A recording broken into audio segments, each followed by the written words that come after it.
If you were on YouTube back in 2014, 2015, you might have witnessed the democratization of reactionary anti-feminist takedown videos. These videos were fairly popular for their niche and existed as a reaction of the rise of feminist content on YouTube. There were many ways to describe this trend. Some call it the manosphere, others called it skeptics, rationals, but at the core, they were all anti-feminist to varying degrees. The most well-known anti-feminists of the time were The Amazing Atheist, Sargon of Akkad, Shoe on Head, The Armored Skeptic, Thunderfoot, etc. Most of these people were basically doing the same thing, and that thing was reactionary content. I really want to focus on and analyze how they constructed their rhetoric, talk about their worldview, and what all of this means today. What is an anti-feminist? Anti-feminists on YouTube existed in several forms. You had people who came from the new atheist community and saw the rise of feminism as a problem. You had people who got in because of Gamergate, and then you had general, nondescript reactionaries from right-wing traditions, ranging from American libertarianism to full-blown fascism. I mentioned Gamergate, and you have to understand how important it was to anti-feminists. It basically brought the entire subculture to the forefront. You couldn't escape Gamergate for quite some time, and a lot of creators built a career from Gamergate content. For the needs of this video, though, we will not delve into the history of that whole shit show. Anti-feminism eventually evolved as the political climate of the mid to late 2010s evolved. And these people went from being anti-feminist to being anti-social justice warriors. It wasn't just about feminism anymore.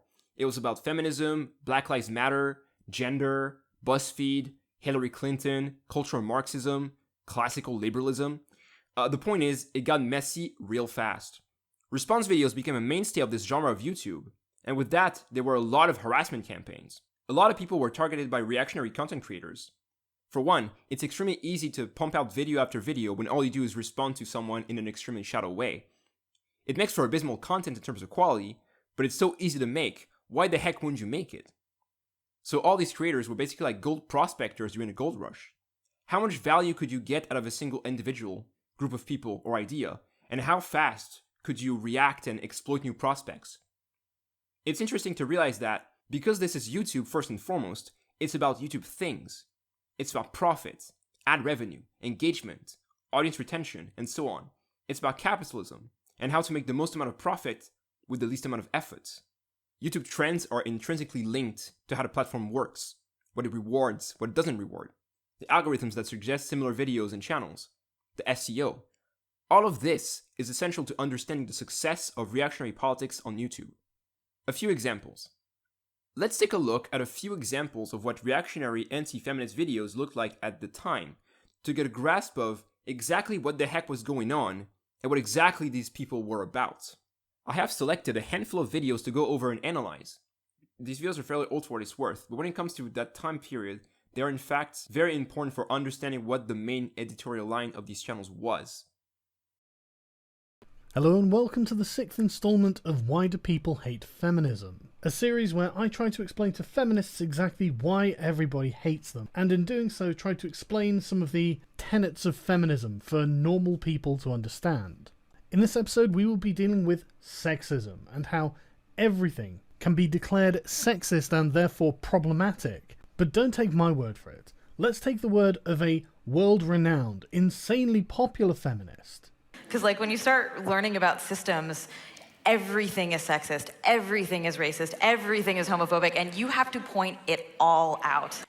Okay, no, shut the fuck up. So we have to go over that clip specifically. So basically, this clip in particular comes from this panel. And so basically all these 7 individuals here are just like partaking in some kind of, panel, a discussion around how to be a feminist, basically. How to be a feminist is the name of the panel here. Anita's point of view in this thing, in this panel, right, is fairly straightforward. She is kind of recounting her experience as a young activist, as an activist that didn't necessarily identify with feminism. And so what she goes over here is the what that sort of leap in activism leads to, and it leads to an understanding of the world that is altered because it kind of rejects the hegemonic individualist point of view of our societies, and it starts to ask questions about society as a whole in terms of systems, right?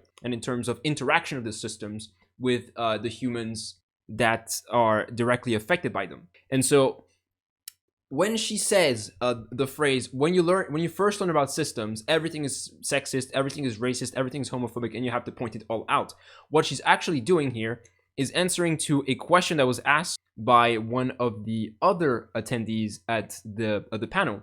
But the point that she's trying to make here is that, you know, when you've learned something new, you want to apply it everywhere. It's funny how when you first learn about something, you actually want to apply it to literally everything. That's basically what she's doing. So here's a sort of montage of sort of like what's sexist and stuff. And you know, he's not really offering any rebuttal at this point of the video. He's just like pointing to, oh yeah, this is sexist, and that too apparently. Bookshelves, art galleries. Wait, what? Give me a second. Okay, can someone explain to me why the G is out of the fucking frame? Oh, look at this. Why traumatic head injuries are an urgent feminist issue. It doesn't even say that head injuries are sexist. Oh my god, that fucking aged so fucking poorly. Holy shit. Okay, this last one isn't feminists declaring feminism to be sexist. Okay, so I'm gonna just like take a moment to appreciate the irony. But everything else on this list was an open and brazen declaration by a feminist that whatever the subject is sexist. Because, as Anita says, there is nothing that isn't sexist. Oh, you see what he fucking did? You see what he did? I explained the context earlier. I'm intrigued by Anita. I'll come back to you, Jamal. I'm intrigued by Anita saying she had to learn about systems. You had to learn about the sociology of systems and structural change. Absolutely. And that was obviously quite a journey for you. Yeah, absolutely. I sort of joke about how it was the most liberating thing that ever happened to me, and also the most frustrating for everyone around me. Because like when you start learning about systems, everything is sexist, everything is racist, everything is homophobic, and you have to point it all out to everyone all the time. So there's a good year of my life. There's a good year of my life where it was just I was the most obnoxious person to be around. All right, what do we learn? It's very interesting, Anita, that you said that you had to learn about systems, about the sociology of systems, right? It was quite a journey for you, right? And then she says, oh yeah, it was quite a journey. And for quite a while, I was pointing out sexism, racism, and homophobia, amongst other things, I assume, about everything all the time to everyone. That is her point. You know, if you stop at point it all out, that's not the entire sentence. It doesn't stop. So let's try to understand what we're dealing with when a feminist declares something to be sexist. So the first place to start would obviously be the dictionary. The dictionary, the place for all scholars to find their definitions, bro. And let's hear why he thinks that the definition of the dictionary, why the Merriam-Webster is a perfectly legitimate source of scholarly definitions. Let's go. Gloria Steinem herself defines feminism using the dictionary. Because someone on TV used the dictionary to define feminism. So with that mandate, Merriam-Webster defines sexism as prejudice or discrimination based on sex, behavior, conditions, or attitudes that foster stereotypes of social roles based on sex. These two definitions are fine, but in the context of what we're talking about, it's going to be more behavior, conditions, and attitudes that foster stereotypes based on of social roles based on gender. I refuse to say sex. So this is a really broad definition. This is broad because the concept is broad, not because it's not well defined. Prejudice or discrimination based on sex. I discriminate based on sex all the time. Discrimination based on gender. Okay, what does that mean? Does it mean to because this is hilarious. Can we go to Merriam-Webster, please? Discrimination has different meanings depending on what you're talking about. When you're talking about feminism and sexism, for example, discrimination is going to mean something akin to unfair treatment based on a characteristic. But when you're talking about other things, right? Let's say you're talking about blue M&Ms and red M&Ms. You make a difference between the two, right? But that's not what discrimination is. It's about the prejudice which is why prejudice is in the definition, and he kind of ignores that, and he goes, I discriminate based on gender all the time. What he means is the act of making or perceiving a difference. That's what he's doing. He's doing some kind of equivocation between definition 1A and definition 3A and 3B. That's about it. I mean, once you've seen the setup for the video, you don't need to go further than this. There is no point, because you have demonstrated that what he's doing is basing his entire rhetoric and his entire analysis on faulty reasoning. You don't need to go any further than this. So, after watching Sargon's video and talking about why it's actually not even worth watching, we can move on to TJ Kirk. TJ, also known as the Amazing Atheist, was one of the most popular anti-feminist channels of the time, bordering on 1 million subscribers. He started out as an anti-theist YouTuber in the early years of the platform. Over the years, he diversified his content more and more, but the general vibe of his channel remained intact. He's a loudmouth, abrasive, unapologetic white dude who tells you what he thinks with no filter and no shame. In 2016, Milo Stewart made a video called Subconscious Biases and What to Do About Them that wreaked havoc in the anti-feminist community. TJ responded to that video. His response stemmed from a complete lack of understanding of Milo's thesis, but it was also extremely bigoted in multiple aspects. I'm not going to analyze the video in detail, because other creators have already done that long ago, but I'm going to try and summarize it to the best of my ability to dissect TJ's arguments. Milo's thesis is fairly simple. We all exhibit biases against members of minorities and oppressed groups, but especially people in the majority groups. Minority in this context is to be understood as a group of people that hold the minority of the political power in society. This is not minority in the numerical sense. Milo points out that words like sexist, racist, transphobe, etc. are not insults. Rather, they are signifiers meant to contextualize our upbringing as society, and that our culture is deeply ingrained in bigotry, which is going to affect us no matter what. And that recognizing this is essential to fighting against bigotry. They also draw attention to the fact that our norms of gender and sexuality are not neutral and were enforced by imperialist means. TJ believes that heteronormativity and cisnormativity are universal across cultures, but he's projecting an understanding of sexuality and gender that is anachronistic to a ton of societies anyway, and that he thinks they operated on the same basic understanding of gender and sexuality based on a false idea of what these societies were. He also makes a fallacious naturalistic argument by claiming that animals are cis-heteronormative as well, but this is false for multiple reasons. Animals have no opinions. They cannot process concepts such as gender norms or gender identity like we humans can. Not only this, but gender roles in the animal kingdom are not set in stone, and these roles can be fluid by virtue of the complexity of nature. Either way, animals have no business being arbiters of social, political, or scientific truth about human beings. Because while human beings are animals in a biological sense, we are the only species on Earth to have developed academia. So turning to animals for some sort of truth about the human condition is pointless, because animals cannot write 500-page memoirs about the animal condition. But we can. TJ also goes on a racist rant about how other cultures are not as accepting of trans people as we are, but his argument relies on an understanding of trans issues that is completely wrong. He doesn't address the fact that systemic inequality still exists in the West, or that hate crimes against trans people are very common. He believes that the worst trans people have to deal with is polite disagreement, and even if that was the case, disagreeing that someone is trans is an act of transphobia, and it does in fact contribute to the oppression of trans people, because denying someone's identity has ramifications beyond that of a simple debate or conversation. It speaks to a larger trend that leads to larger consequences for trans people. Analysis. TJ's video is vile for so many reasons, but it does in fact give us a window into what kind of content anti-feminists were willing to push out. One of the main characteristics is that they didn't refrain from cruelty when they felt like it. It goes far beyond antagonizing points of view you disagree with. Everyone does that. But they also revel in the humiliation that goes along with being the subject of their videos, and that being on the receiving end of ponage is a disgrace. These response videos serve multiple purposes.